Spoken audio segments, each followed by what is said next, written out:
Merci Seigneur pour cette grâce que tu nous fais d'être là dans ta présence et de pouvoir partager cette pensée avec tes enfants.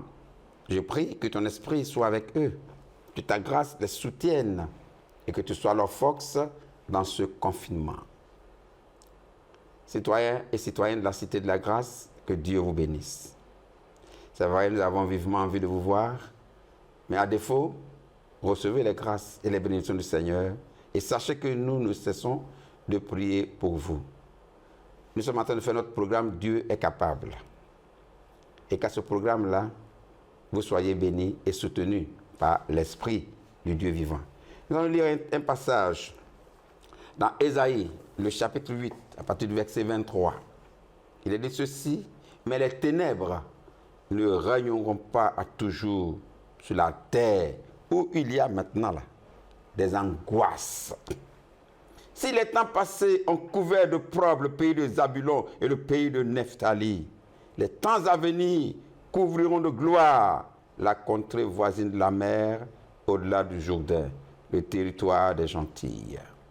Amen. Les ténèbres ne régneront pas à toujours sur la terre, où il y a actuellement maintenant des angoisses, où on ne comprend rien, on ne sait pas ce qui se passe exactement. Mais nous disons que cela ne va pas régner à toujours. Et d'ailleurs, cela est sur le point de prendre fin. Parce que le Dieu vivant, quel que soit celui qui est derrière ce mal, quel que soit ce qui se passe, va manifester sa grâce à cause de ses élus pour dégager l'atmosphère et libérer son peuple, pour que son peuple le serve et l'adore convenablement. Les ténèbres ne régneront pas toujours sur la terre. Il y a un temps pour toutes choses. L'ennemi, quelquefois, il se donne du temps. Mais le temps même qu'il se donne est géré et contrôlé par Dieu. Et ce mal, je suis convaincu, sera abrégé, et même très rapidement, à cause des élus, à cause des programmes même des chrétiens. Parce que les hommes les plus importants sur cette terre, c'est nous, les élus. C'est nous, les chrétiens. Et les programmes qui sont plus importants pour Dieu, c'est le programme des églises, le programme des élus, qui consiste à adorer Dieu et à gagner des âmes au Seigneur. Les ténèbres ne régneront pas toujours sur la terre.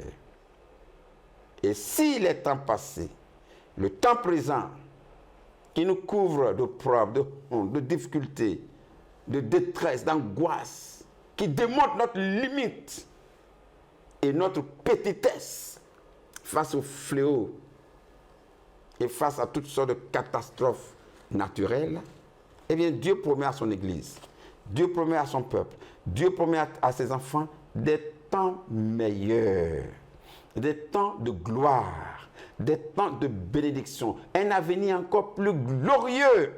Alléluia. Et que le nom du Seigneur soit béni. Oh, ça fait du bien de lire ces passages. Si les temps passés ont couvert de preuves le pays de Zabulon et le pays de Nephtali, et bien les temps à venir couvriront de gloire. Alléluia. Les temps à venir couvriront de gloire la Cité de la Grâce. Les temps à venir couvriront de gloire chaque enfant de Dieu. Les temps à venir couvriront de gloire chaque serviteur de Dieu. Chaque élu du royaume des cieux sera accompagné par la toute-puissance de Dieu dans les temps à venir. Oui, ce n'est pas encore la fin. Des jours encore plus heureux sont devant nous. C'est vrai, aujourd'hui, c'est pénible. Aujourd'hui, c'est difficile. Aujourd'hui, nous sommes confinés. Mais dans ce confinement-là, la gloire de Dieu est sur toi. Dans ce confinement-là, tu sors bientôt dans un programme de gloire. Tu sors bientôt de ce confinement-là dans un programme de magnificence, de gloire, prévu et préparé par ton Dieu que tu sers. Et Dieu va montrer au diable. Et s'il est capable de jeter l'opprobre et les ténèbres sur nous, Dieu est encore plus fort pour nous faire ressortir dans la lumière, dans la clarté, dans la magnificence. Que le nom du Seigneur soit béni. Notre Dieu est un Dieu tout-puissant. Notre Dieu est un Dieu qui a une réponse à chaque action du diable. Dieu a une réponse à chaque programme de Satan. Dieu a une réponse à chaque manifestation de l'ennemi.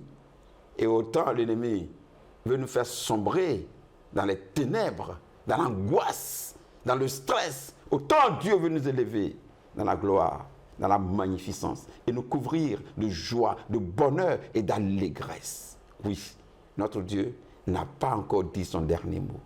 Notre Dieu est au contrôle de toutes choses. Notre Dieu suit chaque événement de chaque jour. Et ce, à cause des élus. Nous sommes là sur la terre. Ça ne peut pas se passer autrement. Ça se passera comme Dieu le dit. Ça se passera comme Dieu le veut. Ça se passera comme Dieu le souhaite.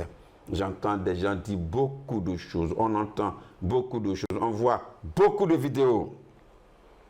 Mais la vérité, c'est que Dieu est au contrôle de toutes choses. La vérité, c'est que ce n'est pas le diable qui a la prééminence. Non, loin de là. Ce n'est pas le diable qui a la souveraineté. Le diable n'a pas le dernier mot. Il n'a pas le cachet définitif. C'est Dieu qui a le cachet définitif. Quand il met son cachet, terminé. Quand il finit de parler, plus personne ne bouge. Des jours sombres sont là actuellement, c'est vrai. Mais des jours de gloire sont devant nous. Et notre Dieu en est capable. Et que son nom soit béni. Amen. Shalom.